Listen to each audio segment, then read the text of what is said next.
Good morning. Coming to you live from New Covenant Church. I'm here early in the morning. My husband is at a meeting called Band of Brothers, a men's meeting on Saturday, and I will be having a rehearsal with the worship team soon. So we got up early and came to church, and I'm going to read today from the one-year devotional that I read from a lot. And this one's called Careful Listening. All true knowledge of God is born out of obedience. And that was said by John Calvin. Okay. Many times we think that by hearing the word of God and understanding its meaning, we have integrated it into our lives. We read numerous Bible passages and listen to countless sermons, thinking that if we have intellectually comprehended the message and agreed with it, it's ours. But Jesus' parable of the soils says there is more to the story than just hearing and believing his word. Some hear and believe and then fall away in times of testing. Others hear and believe and then do not mature because of life's worries. Hearing and believing are not enough. Those who bear fruit for God, sorry, I just ate nuts, they're still in my teeth.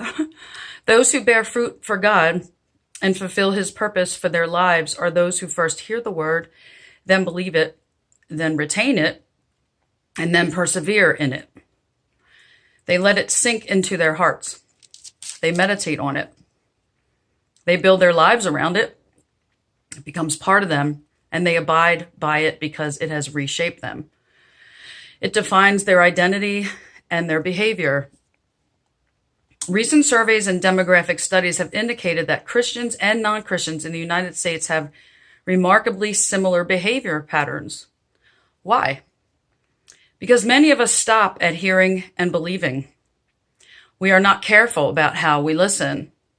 We are like those of whom James speaks. Anyone who listens to the word but does not do what it says is like a man who looks at his face in the mirror and after looking at himself goes away and immediately forgets what he looks like. That's James chapter 1, verse 23 and 24. This is a type of deceit.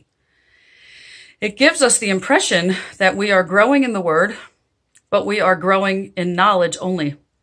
Real growth comes from real application, diligence in integrating the word into our hearts and then living it. Careful listening brings radical change and lasting fruit. God's purpose for his word is that it be unhindered by testing, worries, riches, and pleasures. It is to be a seed that lands on our fertile soil, takes deep root, and grows steadily. Be careful. Listen in a way that will fulfill his purpose. Okay, well, I'm tired. But there's your devotional for the day. And I hope you all have a nice Saturday. And maybe you're all sleeping in and resting, but I'm here at church. And that's good. So thanks for tuning in, everyone. And I'll talk to you later. Have a great weekend. Bye.